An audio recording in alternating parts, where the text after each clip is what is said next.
Hi everyone. Uh, Sorry that the Dystonia diary of me, Nicola Harwood, has taken a little bit of a time. Lots of things have happened, some moving forward, some not so moving forward. I went to my first Parkinson's stroke dystonia meeting and met some lovely people. And they were also able to help put me on a path to finding out some more information, to actually being under the right people, what to do, and help with maybe a new consultant that actually specializes more in my tremor disorder. So lots going on. I was also told about a group for people with neurological diseases called the Skylarks. So that's something I'm looking into, and it's watch this space, and I will let you know on how that goes. Sorry. I have done my first trying to get back on a horse. Um, didn't go as well as I expected. I know that I tremor, and it was run by people that do work with people that are disabled.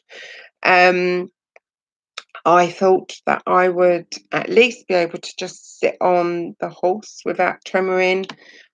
Definitely didn't take into account that the strain of trying to get onto the platform, of actually trying.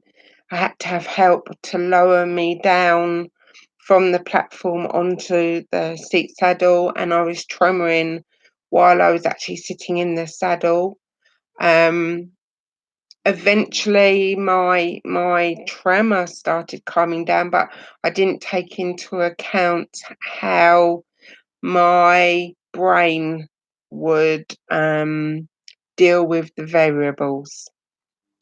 I've had it explained to me that it's like a computer trying to do all these programs all at once, and it can't cope. It like crashes, and unfortunately, that's actually what happened. Um, in the sense of trying to deal with my surroundings, trying to cope with my balance, because my balance isn't good. Some of you might think, oh my god, is she mad? Why the hell did she sit on a horse? But it's been scientifically proven that it can strengthen your weaker side, which is my left side, and help with your balance over a long period of time. And this is something I'm going to give another try. I was exhausted for days, so it's obviously something that I, again, hadn't taken into account for. But it's, as I keep being told, baby steps. Um, People with disabilities, I think, get sick and tired of hearing no, or not yet, or wait till you're stable. Um, I know I definitely am, and I get to that point of enough's enough sometimes. I actually stood up for myself and complained to a well-known shop when my mobility scooter wouldn't even wasn't even able to come out of the lift properly, and everybody was standing there watching while I was backwards and forwards in my mobility scooter.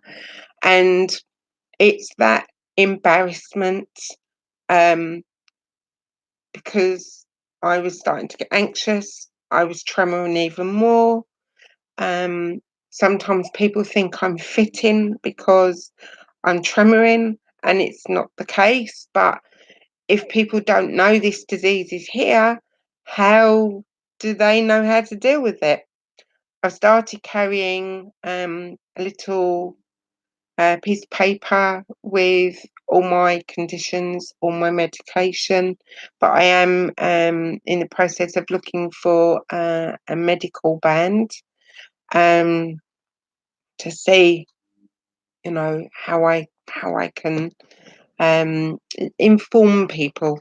As you can see, I've got a Dystonia t-shirt on today that I've got because I want to get this out there. So much more research is needed to be done, and so much more help is needed for neurological diseases. Um, it is out there. We just need to get people to be more interested in it, realize that this goes on. Um, Information as well, because there's so many different types of dystonia. I haven't been told what could happen. So when things have progressed, I wasn't given any warning. And that in itself has been a bit of a shock. Um, I do have cardiomyopathy as well as my dystonia, but I know that my heart side is stable with the medication I'm on. I know that the dystonia, I am on medication, they keep reviewing it, and that I'm more stable than I was. So it's baby steps, but we are getting there, and that's a positive to going forward. And I'm trying to look at the positive of what I can do rather than what I can't do. But it does make it hard when people keep telling you no, or people keep telling you not yet, or wait for you to be stable, as I said. And it gets extremely frustrating. So I'm trying now to do these little dystonia diaries like I said I would, and we'll see how it goes. Um, I'm trying to think what's happened since my last one where I was doing for dystonia awareness. And this is going to be a personal diary. It's going to be my personal diary of how my dystonia affects me. Because I have to use aids, I have to use walking sticks, I have to use um, a walker. Um, I fall over too much.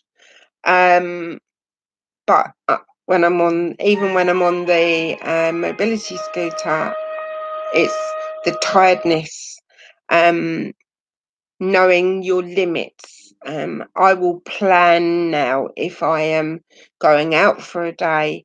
I will plan um, my day so that I can get the most and the best out of my day.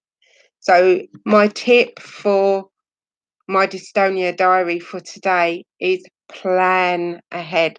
Plan that you're going to have a busy day that day. So have a day as much as you can rest the day before and maybe even the day after. Try and plan your route of what you're going to do. Plan how you're going to do it so that you can cope with it the best way that you can, so that you don't get so mentally exhausted as well as physically exhausted. There is so much now that needs to be thought of. I can't just get into my car and go anymore like I used to 2.5 years ago. So I hope this helps somebody. I always say if it helps one person, then it's something. And have a good day, and love and light to all of you. And be positive, because us Dystonias and lots of us out there need to be more positive. Okay, bye.